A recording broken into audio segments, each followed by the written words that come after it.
ప్రియులారా, ప్రభువైన యేసుక్రీస్తు పేరిట మీ అందరికీ నా వందనాలు. ఈరోజు మనం మన హృదయాలకు ఎంతో ధైర్యాన్ని, నిరీక్షణను ఇచ్చే ఒక అద్భుతమైన బైబిల్ వాగ్దానాన్ని ధ్యానించబోతున్నాము. పౌలు గారు ఫిలిప్పు 4:19లో ఇలా సెలవిచ్చాడు: నా దేవుడు తన ఐశ్వర్యం చొప్పున క్రీస్తు యేసునందు మహిమలో మీ ప్రతి అవసరమును తీర్చును. హల్లెలూయా, హల్లెలూయా, ఆమేన్. ఈ మాటలు ఎంత ఆశీర్వాదకరమైనవో కదా. ప్రియమైన సహోదరులారా, మన జీవితంలో ప్రతి ఒక్కరికి ఏదో ఒక అవసరం ఉంటుంది. అది ఆర్థికమైనదై ఉండవచ్చు, ఆరోగ్యపరమైనదై ఉండవచ్చు, లేదా మానసికమైన, ఆధ్యాత్మికమైన అవసరమైన కావచ్చు. ఆ అవసరాలు మనల్ని కొన్నిసార్లు నిరాశలోకి నెట్టివేయవచ్చు, భయాన్ని కలిగించవచ్చు. కానీ మన దేవుడు, మన సృష్టికర్త, ఈ లోకపు సంపదకు ప్రభువు. ఆయన తన అపరిమితమైన ఐశ్వర్యం చొప్పున మన ప్రతి అవసరాన్ని తీరుస్తానని ఇక్కడ వాగ్దానం చేస్తున్నాడు. హల్లెలూయా, ఆమేన్. ఈ వాక్యము కేవలము ఒక ఖాళీ హామీ కాదు. దానికి వెనుక దేవుని అచంచలమైన విశ్వసనీయత, ఆయన గొప్ప ప్రేమ ఉన్నాయి. మనం బైబిల్ చూస్తే దేవుడు తన ప్రజల అవసరాలు ఎలా తీర్చాడో ఎన్నో ఉదాహరణలు ఉన్నాయి మిత్రమా. అరణ్యములో 40 సంవత్సరాలు ఇజ్రాయేలులకు మన్నాను కురిపించి, వారి వస్త్రాలు పాతబడకుండా, వారి పాదాలు వాపు రాకుండా కాపాడిన దేవుడు మన దేవుడు. నిర్గమకాండము 16:4. ఆయన కేవలము ఆహారం, వస్త్రాలే కాదు, వారికి ఆత్మీయ అవసరాలను కూడా తీర్చాడు. చీకటిలో మేఘస్తంభములా, రాత్రి అగ్నిస్తంభములా నడిపించి వారిని సురక్షితంగా గమ్యానికి చేర్చాడు. హల్లెలూయా. చిన్న పల్లవి. అవసరములలో ఆదుకొనును, ఐశ్వర్యముతో నింపగలడు.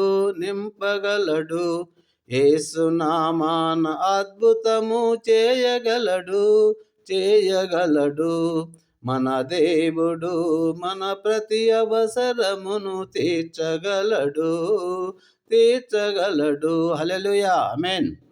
ప్రియులారా, ఈ లోకంలో మనము ఒక స్నేహితుని దగ్గరికి వెళ్ళి సహాయం అడగవచ్చు. కానీ వారికి సహాయం చేసే స్తోమత లేకపోవచ్చు. ఒకవేళ ఉన్నా వారి మనసు మారవచ్చు. కానీ మన దేవుడు తన ఐశ్వర్యం చొప్పున తీరుస్తాను అని అంటున్నాడు. ఆయన ఐశ్వర్యము అపరిమితమైనది, ఆయన ప్రేమ నిత్యమైనది. దీనికి ఒక చిన్న ఉపమానం చూడండి. ఒక చిన్న పక్షి ఉంది. అది రేపటి గురించి ఆలోచించదు. ఈరోజు దానికి కావలసిన ఆహారం ఎక్కడి నుండి వస్తుందో అని కంగారు కూడా పడదు. అది కేవలము దేవునిపై ఆధారపడుతుంది. దేవుడు ఆ పక్షికి ఆహారాన్ని అందిస్తున్నప్పుడు ఆయన స్వరూపంలో చేసిన మానవులమైన మనము మన అవసరాలను తీర్చకుండా ఉంటాడా? ఆకాశ పక్షులను చూడుడి, అవి విత్తవు, కోయవు, కొట్లలో కూర్చుకొనవు, అయినను మీ పరలోకపు తండ్రి వాటిని పోషించుచున్నాడు. మీరు వాటికంటే బహుశ్రేష్ఠులు కారా అని యేసుప్రభు మత్తయి 6:26లో చెప్పిన మాటలు ఎంత వాస్తవమో కదా మిత్రమా. కాబట్టి ప్రియులారా, మీరు ఏ అవసరతలో ఉన్నా, మీ హృదయంలో ఏ ఆందోళన ఉన్నా దానిని మన దేవుని పాదాల చెంత ఉంచండి. ఆయన క్రీస్తు యేసునందు మహిమలో మీ ప్రతి అవసరాన్ని తీరుస్తాడు. ఆయన మనకు ఇవ్వగలడు, ఆయన మనల్ని పోషించగలడు. మనము చేయాల్సిందల్లా ఆయనపై నమ్మకం ఉంచడం, ఆయన చిత్తాన్ని వెదకడం. ఈ వాక్యాన్ని నమ్మి ఆయన వాగ్దానాలపై ఆధారపడి జీవిద్దాము. అటువంటి కృప దేవుడు మనకు దయచేయునుగాక. చిన్న ప్రార్థన. ప్రేమగల మా పరలోకపు తండ్రి, ఈరోజు నీ వాక్యము ద్వారా మాతో మాట్లాడినందుకు నీకు స్తుతులు చెల్లిస్తున్నాం.